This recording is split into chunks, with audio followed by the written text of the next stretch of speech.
A prideful young woman humiliates a poor elderly woman in public, unaware that the woman is her billionaire fiancé's mother. What follows is a powerful journey of consequences, self-discovery and redemption, as she learns that true class is measured by character, not wealth. This is a story of pride, downfall, and quiet redemption. Sit back, open your heart, and watch until the very end, because this is more than just a scandal. It's a lesson in what truly makes us human. It was a warm Saturday morning in the heart of the city.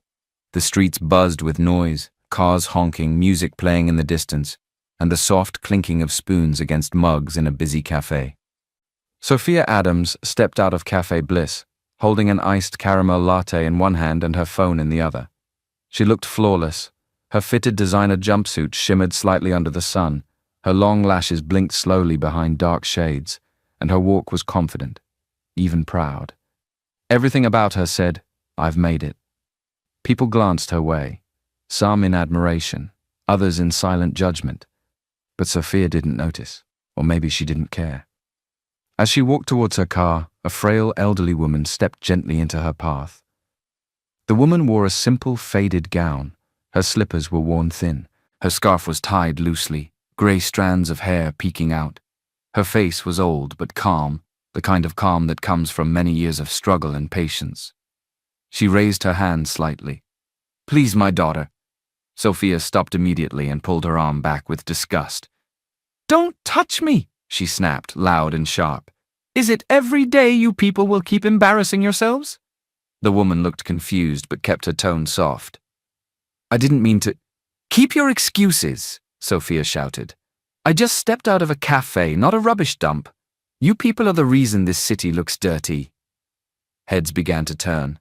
A waiter stood frozen by the door. Two university students nearby paused their conversation. Sophia wasn't done. "You're lazy. That's why you're begging. You should be in the village farming yams, not hanging around the city making people uncomfortable." The woman lowered her gaze but tried again, gently. "My daughter. I think you misunderstood." "I said don't call me that," Sophia yelled, her voice rising. She turned sharply and began walking away, shaking her head in irritation. But the old woman, still calm, stepped closer again. "Please, it's not what you think. I was just trying to—" That was when Sophia lost it. She spun around and before the woman could say another word, kicked her hard in the leg. The woman stumbled and fell with a gasp. "Young lady, I think you have gone too far," a young man shouted from across the cafe. A lady nearby rushed forward to help the old woman, but Sophia raised her hand to stop them. "Don't interfere," she snapped. "I'm just teaching this old beggar a lesson. Maybe next time she'll know her place." Gasps filled the air. A teenage girl raised her phone and hit record. A cafe worker looked on in disbelief, gripping the tray in his hand. Sophia adjusted her sunglasses, flicked her hair back, and walked off like nothing happened. The woman remained on the ground, wiping dust from her wrapper, not angry, not shouting, just quiet. Too quiet. And the crowd remained frozen in place, unsure which was more painful, the kick or the way the woman had been spoken to like she was nothing. The street had calmed again, but the silence at Cafe Bliss still lingered long after Sophia walked away. The old woman slowly reached for her scarf and tied it back over her head with shaking hands. Her knee ached, but she didn't groan. She didn't argue. She simply dusted herself off, her eyes soft but tired. Just then, a black SUV pulled up quietly near the corner. The door opened, and a tall man in a suit stepped out. "Madam Grace," he said with worry in his voice, rushing toward her. "Are you okay?" The old woman nodded gently. "I'm fine, Samuel. Let's go home." He helped her into the car, careful not to press her leg, then shut the door and walked around to the driver's side. As the SUV pulled away from the cafe, people on the street watched in surprise. Someone whispered, "She has a driver?" But no one had answers, just questions and the video they had captured. Inside the car, Madam Grace looked out the window, her face calm but her heart heavy. She said nothing as they drove past traffic, street vendors, and tall buildings. 30 minutes later, The car slowed down at a large black gate guarded by security men. As they saw the SUV approach, the gate opened without delay. They entered a quiet, beautiful compound with trimmed green lawns, flower beds, and a white 3-story mansion standing proudly at the center. Banana Island. The car stopped at the front of the house. A woman in her 30s, dressed smartly in a navy blue outfit, stepped out from the entrance. She had been waiting. "Madam, what happened?" she asked, hurrying down the steps as Samuel opened the door. Madam Grace gave her a small smile. "I'm okay, Lara. Help me inside." As Lara and Samuel supported her up the stairs, Madam Grace winced slightly but never complained. Inside the house, the floor was shiny marble and the chandelier above the living room sparkled. Yet Madam Grace walked straight to a simple couch in the corner, the one she always used. Lara brought a soft footstool and helped her sit, then knelt down to check her knee. "It's just a little bruise," Madam Grace said quietly. "Don't make a big deal out of it." "But Mama, who would do this to you? Do we need to call Boss Anthony?" "No," Madam Grace said quickly, shaking her head. "No need to disturb him." She looked out the large window beside her. The city stretched far beyond the glass, bright and loud, a world that moved too fast, spoke too much, and listened too little. For a woman whose son was one of the richest and most powerful men in the country, Mama Grace lived with a quiet spirit. She wore simple clothes, cooked her own food, and still carried a small leather Bible everywhere she went. The mansion wasn't her dream. It was her son's gift, and she was proud of the man he had become. But today had left a small crack in her heart. Not because of the bruise on her leg, but because of the cruelty in that young woman's voice. The pride, the disrespect, the loud insult meant to break. Madam Grace leaned back, closed her eyes, and let out a tired breath. She had seen a lot in life. But something about that moment, that face, stayed in her mind like a whisper refusing to fade.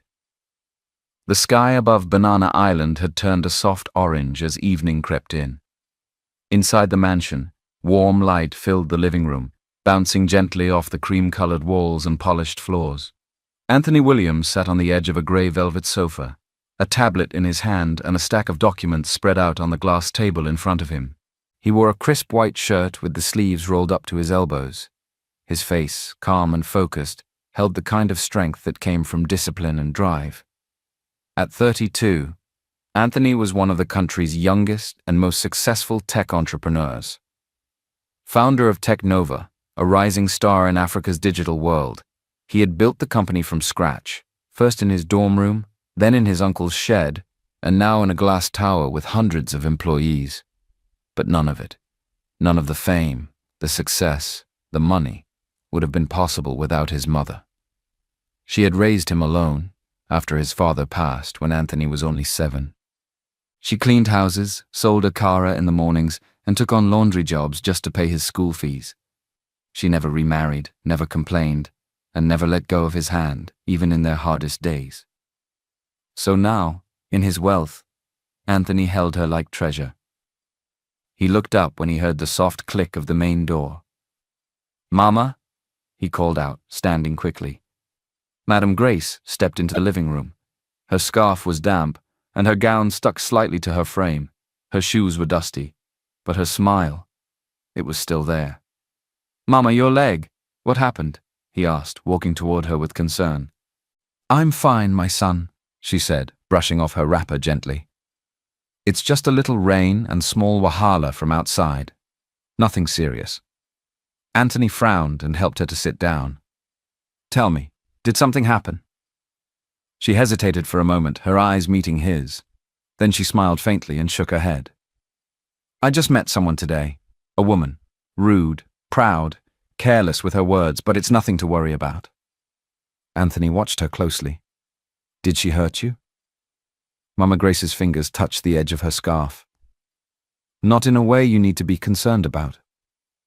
Let's just say, some people speak without thinking." He sat beside her, quiet for a moment. "Do you want me to look into it?" "No," she said firmly. "Let the lesson find her on its own. I'm not broken, Anthony. Just a little tired." He nodded slowly, knowing his mother well enough not to press further. If she wanted to share more, she would. He looked down at her swollen leg again, concern still in his eyes. Next time, please let Samuel go for you. Mama Grace smiled. I needed fresh air, and I missed the market smell. The tomatoes at the supermarket are too clean. They don't taste like home. Anthony chuckled softly. Only you would say that.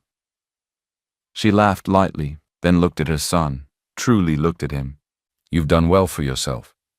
Only because you did well for me first, he replied. Madame Grace reached for his hand and held it gently. In that moment, everything was silent. The tech company, the deadlines, the noise of the big city outside. Just a mother and her son, breathing in the quiet strength of each other. After a pause, Anthony stood. Let me get you tea. You need to rest.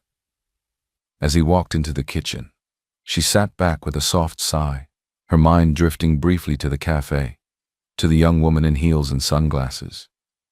She closed her eyes and whispered quietly, almost to herself, may life teach her what pride has blinded her from seeing. While Anthony poured hot water into his mother's favorite mug across town, Sophia Adams was pacing angrily inside her own apartment. The room was spotless, cold, and full of shine. Marble tiles, white furniture, and a large flat-screen TV that hadn't been turned on in days. But even with all the beauty around her, Sophia felt restless. She threw her designer purse on the couch and kicked off her heels. Rubbish, she muttered. Nonsense. She picked up her phone and dialed quickly. Tony, she said as soon as he picked up. Anthony's voice came through calm and soft. Hey babe, everything okay? Sophia scoffed. You can't imagine the lowlife I met today. Some rude old-smelling beggar tried to approach me outside the cafe like we were mates. I was just trying to enjoy my coffee and she stood there in my face, sweaty, wrinkled, and acting like we were equals. Can you imagine? There was a pause on the other end. Sophia, Anthony said slowly. How many times have I told you not to insult elderly people? Oh, please, she snapped. Tony, I was already upset and she made it worse. I just needed to vent. I'm serious, he said. You'll grow old one day too. Respect is something we all owe, not just expect. Sophia frowned. So now I'm the bad guy? She grabbed my hand. I was being nice by even standing there for a few seconds. And here you are lecturing me instead of just being on my side. I didn't say you're wrong to be upset, Anthony said carefully. But your words, they matter. Sophia rolled her eyes, her voice cold now. You know what? Maybe I shouldn't have called. Soph. She ended the call before he could finish. She dropped the phone on the table and sank into the couch, arms crossed, heart pounding. Why wasn't he defending her? Why did he always act like she was the one who needed to change? She sighed, staring blankly at the wall. Then, her thoughts drifted, all the way back to Aragunle. A dusty street, shouting from neighbors, the smell of frying groundnut oil in the air. A much younger Sophia, then still Sophia Adamu, walked barefoot to school. Her uniform was second-hand. Her mother, a tired but kind woman, braided her hair that morning and kissed her cheek with pride. Read well, her mother had said. One day, you'll rise. And she did. Despite the noise, the hunger, and the insults from richer kids, Sophia studied hard. She won a scholarship to Unilag and made her mother cry tears of joy. In university, she kept her real name low. Adamu reminded her of Ahigunle. Adams felt cleaner, neater, easier to say, more classy. She graduated top of her class and got hired at Titan Tech as a junior developer. At first, she was humble, quiet, always early, always grateful. But things changed. Her clothes changed, her walk changed, the way she talked to the security guards and janitors changed. Then she met Anthony. It was during a team brainstorming session. She had impressed him with a fast fix on a failing payment code. He was charming, brilliant, and powerful. She caught his eye, and before long they were having quiet dinners, then open dates. Then everyone at the office knew Sophia was dating the CEO. That's when the arrogance fully came. She stopped greeting older staff. She yelled at interns. She laughed loudly during meetings and interrupted people mid-sentence. When a cleaner accidentally bumped into her in the hallway, she hissed, "Do you know who I am?" But no one complained, because to them, she was already the boss's wife. She began to see herself differently too, not just as smart, but chosen. She imagined herself walking beside Anthony at awards shows, shaking hands with governors, smiling on magazine covers, a society queen in the making. And queens don't stoop to greet beggars. Sophia blinked back into the present. Her apartment felt too quiet now. She looked at her phone again but didn't call back. She stood up slowly and walked to the mirror near her hallway, stared at herself, long lashes, full lips, smooth skin, everything she had worked so hard to become.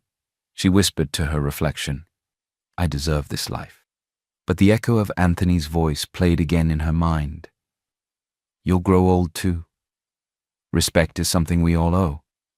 She quickly shook off the thought. Later that evening, the air in the mansion was peaceful. The lights were soft, and the sound of cutlery clinking against plates filled the dining room. Madame Grace sat at the head of the table, wearing a fresh wrapper and a clean scarf tied neatly over her head.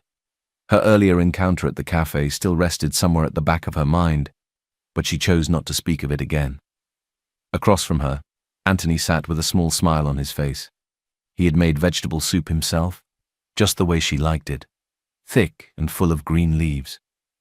"Anthony, my son," she said gently, "you're not getting any younger. When will you finally settle down?" Anthony smiled, lowering his spoon. "Mama, you won't stop asking this question, will you?" "I won't," she said, wiping her fingers with a napkin, "because I want to dance at my son's wedding before I need a walking stick." He laughed softly, then leaned back in his chair. "I've been seeing someone." Madame Grace raised her eyebrows, surprised but curious. "Really? Who is she?" Anthony thought for a moment, then said slowly, "Her name is Sophia. Sophia Adams. She's flashy, confident, very intelligent. You'll probably meet her soon." Madame Grace nodded silently. She didn't show any reaction, just folded her hands in her lap. "You've been quiet," Anthony said. "Don't you want to ask more?" She smiled gently. "If she's someone you care about, I'll wait to meet her myself." He stood and walked to her side, kissing her forehead softly. "Thank you, Mama. I want you to like her. I just want you to be happy," she replied. The next morning, Sophia's phone buzzed while she was doing her makeup in front of her giant mirror.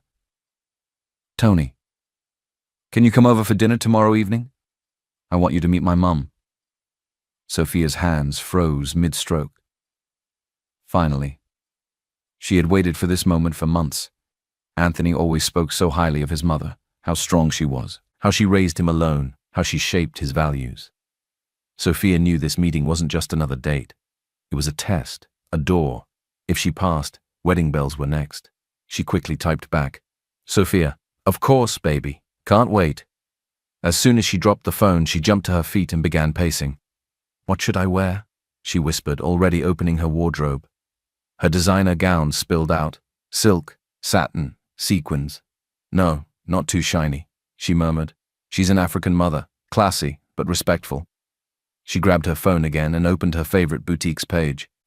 That evening, she spent over 300,000 on a fitted lace gown, new heels, a gold purse, and a hair appointment. She wanted to be unforgettable. She needed to be perfect. As she lay in bed that night, freshly waxed and exhausted, she smiled to herself. "Tomorrow, I meet the Queen, so I can become one." But what Sophia didn't know, what she couldn't imagine, was that the Queen she hoped to impress was the same woman she had insulted, yelled at, and kicked just days ago. The next evening, Sophia arrived at the mansion. A sleek black car dropped her at the gate, and she stepped out in her expensive lace gown, her makeup done to perfection, her perfume floating softly in the air. She clutched a gold purse and stood tall in glittering heels. The house looked even more beautiful in person. Wide pillars, warm lights glowing from inside, and trimmed flowers dancing gently in the breeze. A maid opened the door and Sophia stepped inside, her eyes wide. It smelled of wealth, clean floors, soft lighting, and calm music playing from somewhere in the background. Then someone came down the staircase. Sophia looked up and paused. It was an older woman in a simple gown and a neatly tied scarf. No jewelry, no makeup, just quiet presence. The woman walked toward her with slow, graceful steps. And in that moment, something pulled at Sophia's memory. That face, the scarf, the eyes, the wrinkles. But no, this woman can't be the same person. Or was she here as a maid? She wondered. Possibly, but she didn't look like the one at the cafe. Still, "Welcome, my dear," the woman said gently, her voice calm. "Thank you," Sophia replied stiffly. She offered a small, uncertain smile, trying to keep her balance in her high heels. For a second, she tilted her head, trying to place the face. The woman didn't flinch, didn't blink, didn't mention anything. And Sophia quickly told herself, "I'm overthinking. That poor beggar can't be the same person, no way. Impossible." Just then, Anthony walked in, smiling. "You're here?" he said, kissing Sophia lightly on the cheek. She smiled and held his hand. "Mama," Anthony said, turning toward the older woman, "this is Sophia, my fiancé." Sophia felt her chest flutter. He said it, fiancé. Her eyes sparkled. Madame Grace nodded with a soft smile. "You're welcome." Sophia smiled back, trying to study her face again just for a second, but the woman's expression was so polite, so composed, that it threw her off balance. If this was really the beggar, wouldn't she have reacted? Wouldn't she have said something? As they sat at the dining table for dinner, Anthony helped serve the food himself. Madame Grace moved quietly, pouring drinks, arranging plates, and saying very little. Sophia noticed how the staff all respected her. She kept glancing at her now and then. Was it the way she held her spoon? Was it the calm in her voice? Was it the silence? Sophia shook her head. No. She would have said something. She would have shouted. She would have reacted the moment she saw me. She would have stopped me from coming close to her son. She took a deep breath. It's not her. It can't be. And with that thought, Sophia finally relaxed in her seat, smiling confidently as Anthony placed his hand gently on hers. Meanwhile, Madame Grace sat at the far end of the table, watching Sophia closely. Sophia looked calm on the outside, smiling, nodding at Anthony's words, sipping from her wine glass, but Madame Grace could see through it.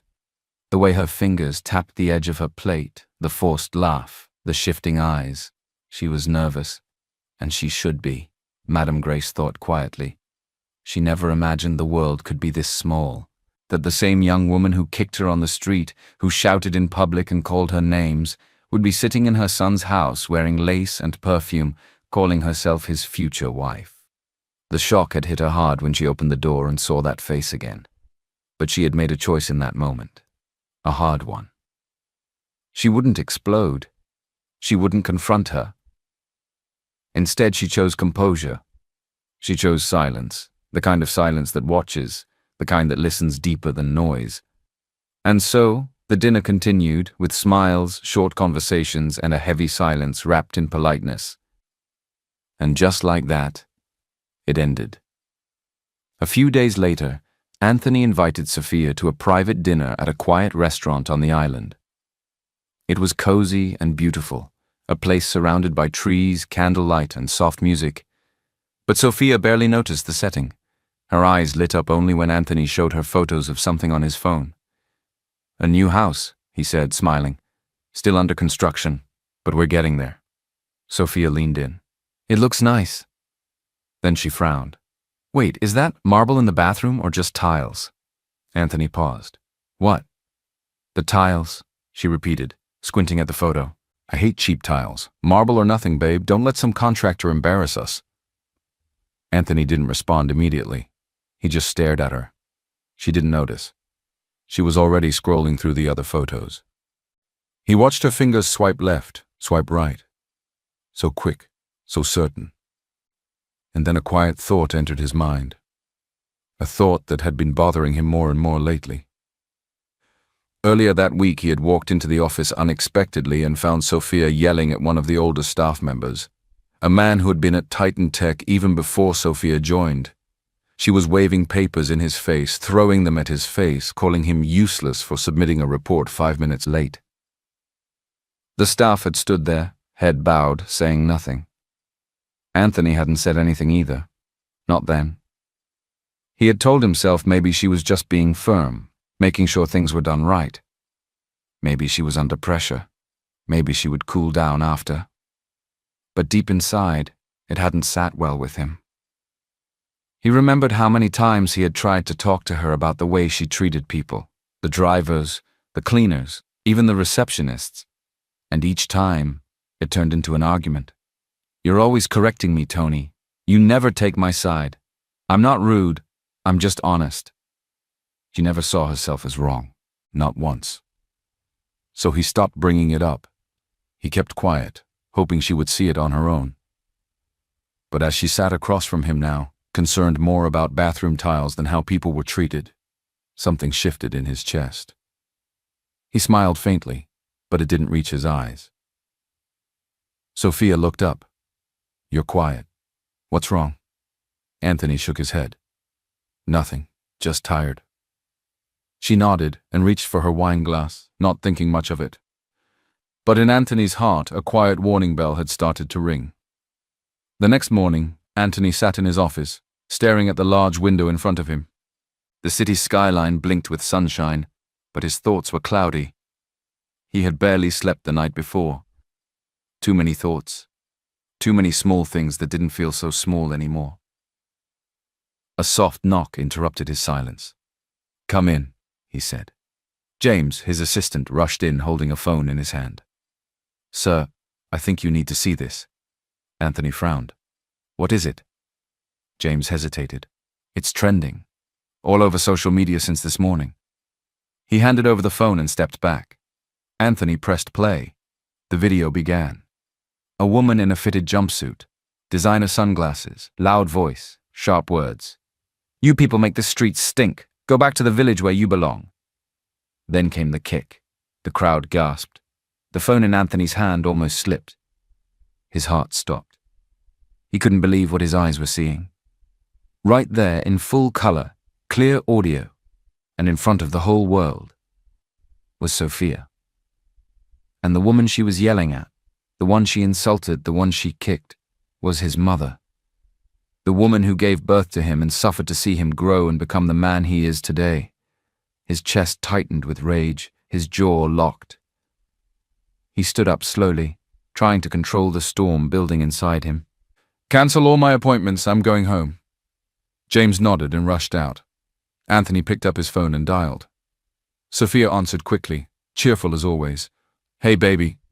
Come to the house, now," he said firmly. The line went quiet. "Oh, okay," she replied, confused. "Is everything all right?" But Anthony had already hung up. It didn't take long. Sophia arrived at the mansion wearing a fitted wine dress and a full face of makeup. Her heels tapped lightly on the marble floor as she stepped into the living room. She was surprised to see Madame Grace seated quietly on the couch, dressed in her usual simple wrapper and scarf.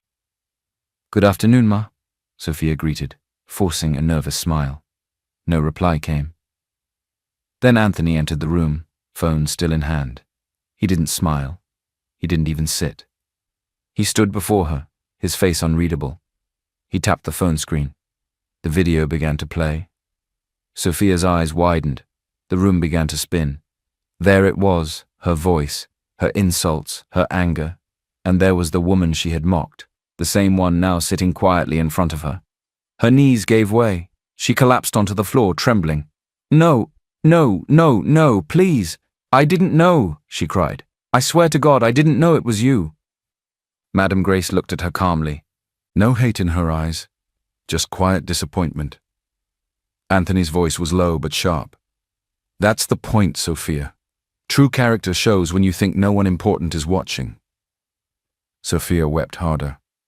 "Please, I was just upset. I thought she was—" "You humiliated my mother," Anthony said. "You humiliated yourself." Madame Grace spoke then, her voice soft but steady. "I wasn't begging," she said. "I had just arrived. My driver was parking and I thought I'd step into the cafe to get a croissant. Then I saw you coming out. I admired your confidence, your posture. I liked how you looked. She paused. I walked toward you to say hello.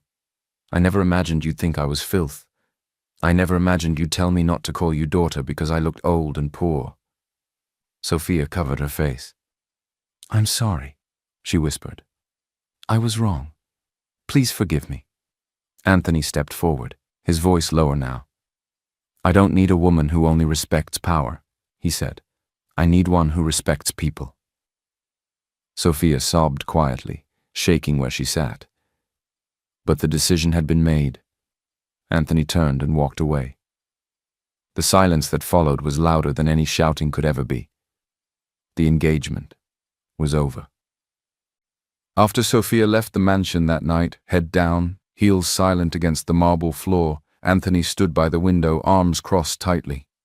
His heart burned with anger, not just at Sophia, but at himself. He turned to his mother, who sat quietly on the couch, folding her scarf neatly like nothing had happened. Mama, his voice broke a little. Why didn't you say something that day? Or at least the day I brought her home and introduced her to you? Mama Grace looked up, her face gentle. Because some things are not worth it.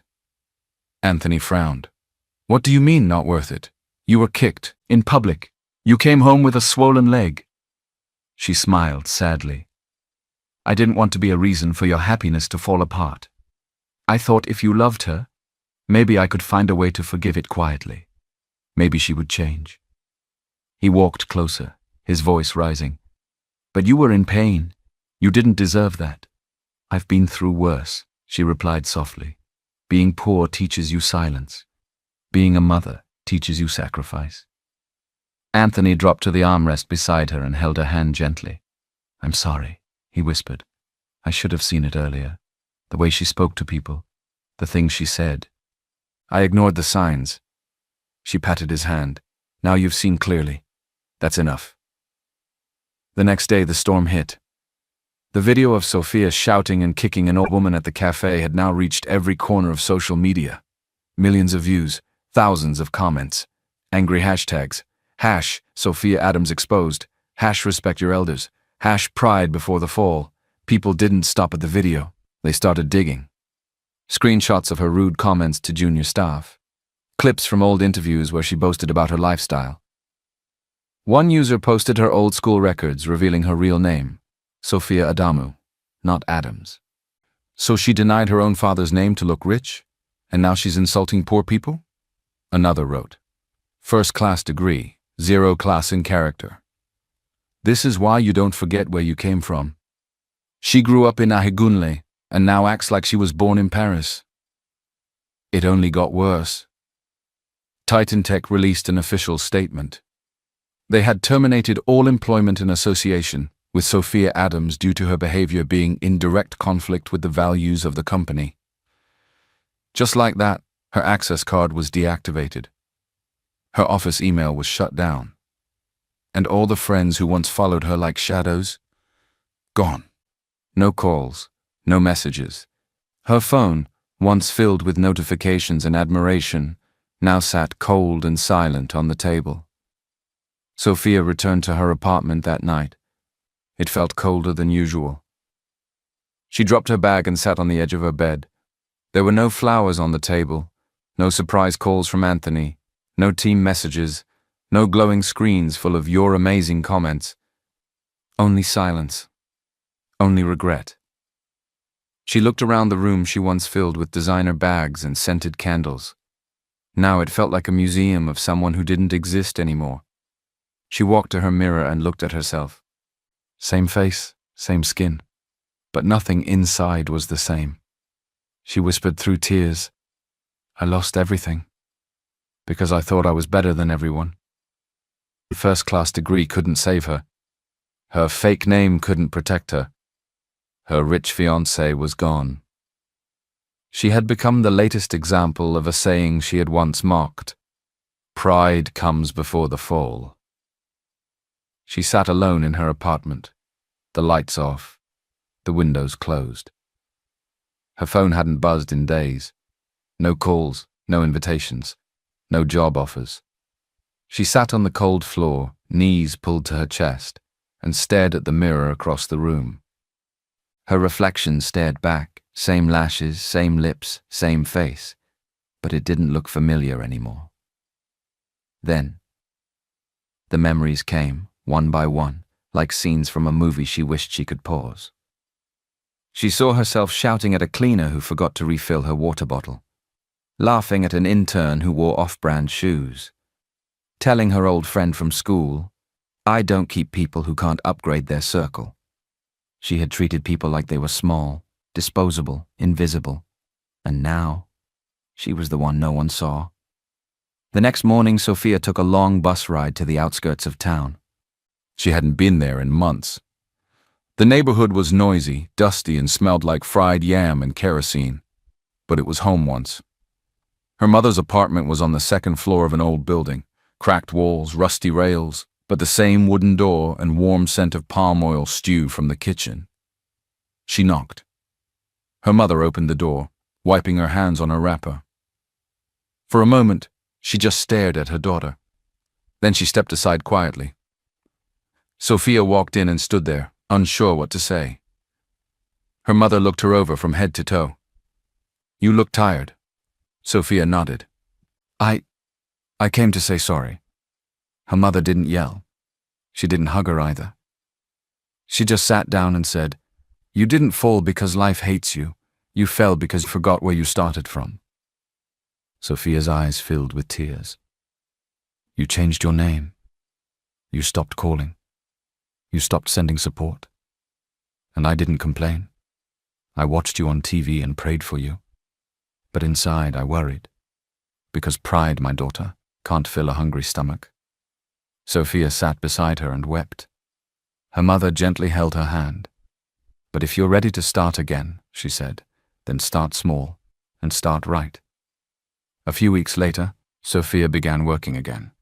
Not at a big firm, not at a glass building with company cars, a small tech company in a rented office with 4 rooms and an old water dispenser. She wasn't a team lead anymore, just a junior developer. Her desk wobbled, her chair squeaked, and her monthly pay was barely enough to cover rent. But she said, "Thank you." The first day, she greeted everyone by name. She offered to help interns set up their systems. She shared her lunch with the office cleaner who always came in tired. Some of the younger staff whispered about her behind her back. "Isn't that Sophia Adamu? The one who got fired?" She used to be someone big. But she didn't argue, she didn't defend.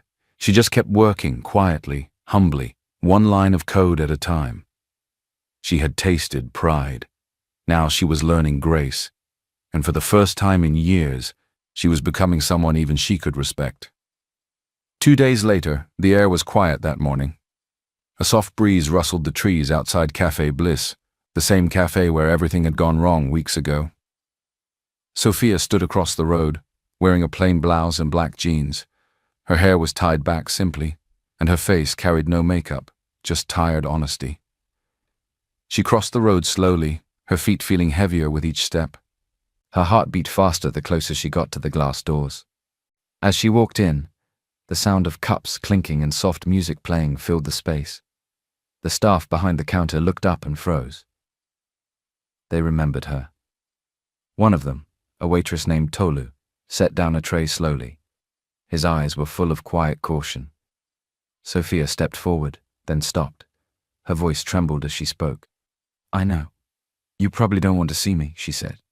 "But I came here today because I owe you something." The room stayed still. "I want to apologize for everything," she said, her voice cracking. "The way I spoke to you all, the way I treated that woman, the way I acted like no one here mattered." She looked around the room, her eyes meeting those of the staff who had once watched her shout like a queen. "It wasn't just embarrassing," she said softly. "It was wrong." She paused, then added, "I wronged all of you. But the one I hurt most was Madam Grace, and I pray sincerely that someday she can forgive me. No cameras, no fancy clothes, no followers, just truth." She stepped back and bowed her head slightly, then turned to leave quietly. But before she could reach the door, an older woman at one of the corner tables stood up slowly. She wore a neatly tied scarf and a soft, curious expression. Sophia? Sophia turned around, startled. I knew your face, the woman said. I'm a friend of Madame Grace. We go to the same church. Sophia's eyes widened. I saw everything that day, the woman continued, and I've never seen her that quiet after being insulted. Sophia lowered her head. But I'll tell her, the woman added, her voice gentle, that you came, that you said sorry, that you meant it. Tears filled Sophia's eyes. Thank you, she whispered. The woman nodded once and smiled faintly. One step at a time, my dear. That's how healing begins. 3 days after the public apology, the sky was turning orange as the sun dipped behind the buildings. Inside her tiny apartment, Sophia was finishing up work on her laptop. The room was quiet except for the soft humming of the old standing fan in the corner. She had spent the last few weeks trying to rebuild, not just her career, but herself. Then came a knock. She frowned, checked the time, and stood up slowly. She wasn't expecting anyone. She opened the door. Her breath caught. Standing there was Madame Grace. Her scarf was neatly tied, her hands calm by her sides. But it was the scarf that made Sophia freeze. It was the same one she wore that day at the cafe. Sophia's lips parted, but no words came out. Madame Grace looked at her gently and said, May I come in? Sophia quickly stepped aside. Yes, yes. Please. The apartment was small but neat. Madame Grace looked around once, then sat down on the only clean cushion by the window. Sophia offered her a cup of warm tea. They sat in silence for a moment, the air between them heavy, but not cold. I saw the video, Madame Grace said quietly. Your apology. A friend of mine showed it to me. Sophia lowered her eyes. I never asked you to say sorry, she continued, but I watched the way you spoke, and I saw something in your eyes. Sophia blinked nervously. Madame Grace looked at her gently. I saw a woman who finally sees people, not their clothes, not their shoes, just people. Sophia's lips trembled. I can't forgive myself for how I treated you. You don't need to, Madame Grace replied. That part is mine to give.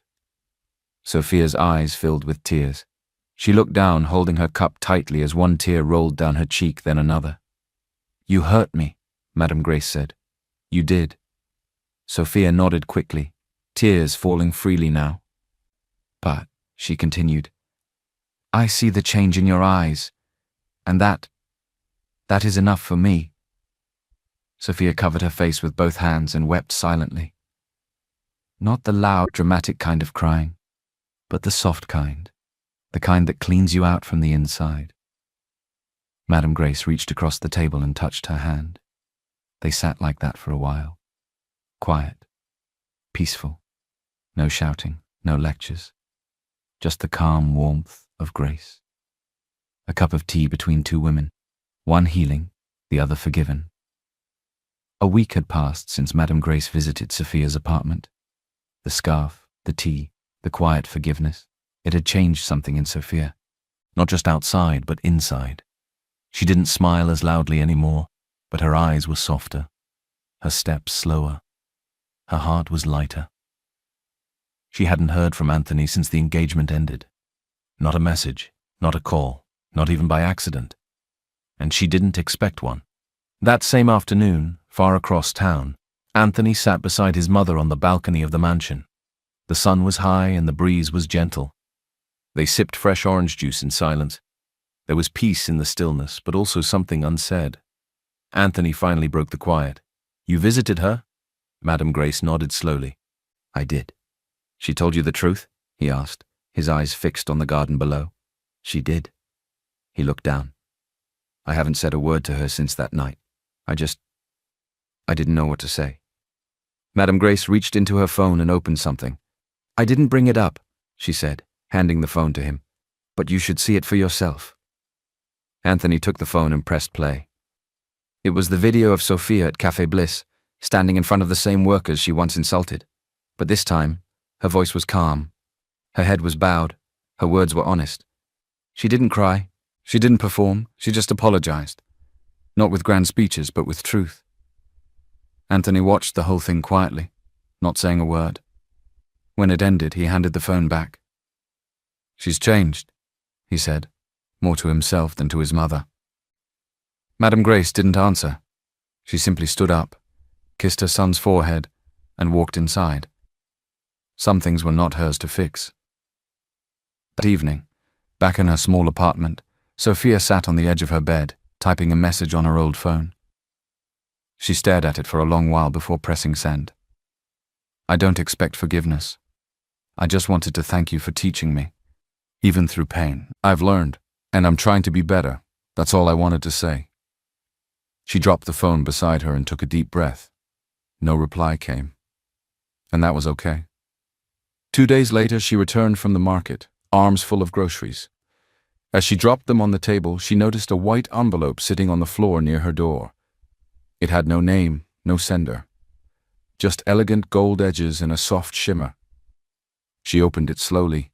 Inside was a folded invitation card, Titan Tech 10th Anniversary Gala, Friday evening, formal, private guest list only. She stared at it for a long time. Her hands shook slightly. No name, no explanation. Just a quiet door. Opening. Friday evening came faster than Sophia expected. She stood in front of her mirror, wearing a simple navy blue gown, no sequins, no flashy jewelry. Her makeup was soft, her hair pulled back into a neat bun. It wasn't the kind of look she once dressed for. It wasn't to impress anyone. Tonight, she was dressing with humility, not with pride. She took a slow, deep breath, picked up the invitation, and walked out the door. The Titan Tech 10th Anniversary Gala was held in a grand hall glittering with lights and chandeliers.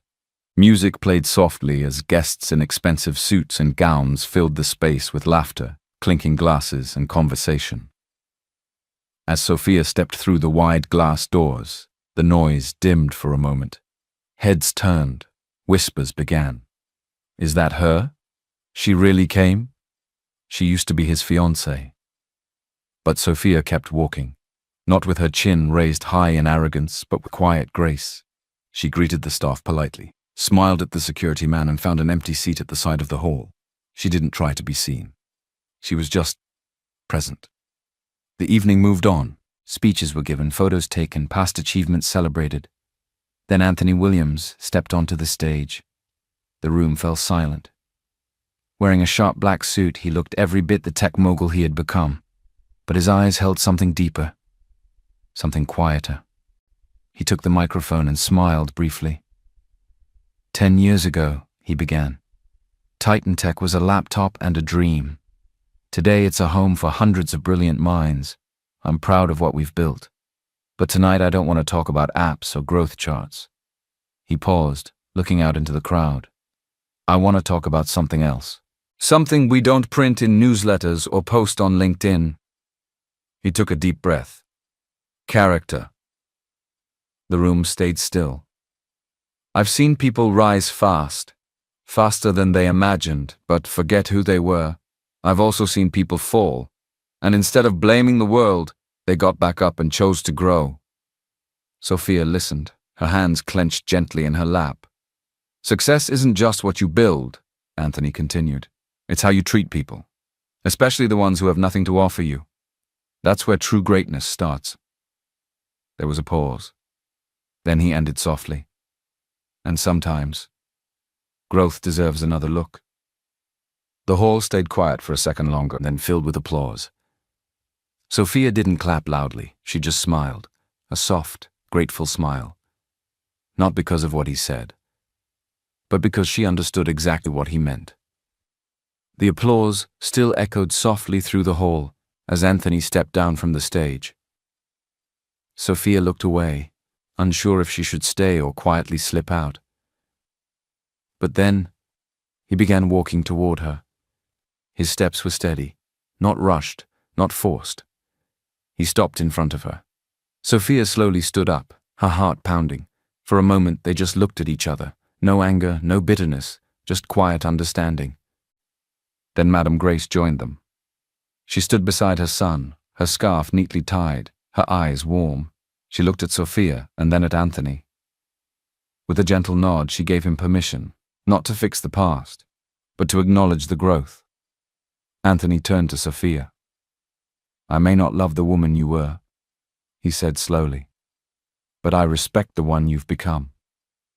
Sophia's eyes filled with tears, but she didn't cry. She didn't beg for another chance. She didn't reach for his hand. She simply nodded, her voice steady. "Thank you for seeing me now." Madame Grace reached out and touched Sophia's shoulder softly. Then they both turned and walked away, mother and son. And Sophia? She stayed for a few minutes longer, then left the gala quietly. Not as a fallen star, but as a woman finally at peace. A few weeks later, her phone rang. It was a number she didn't recognize. "Hello?" she answered.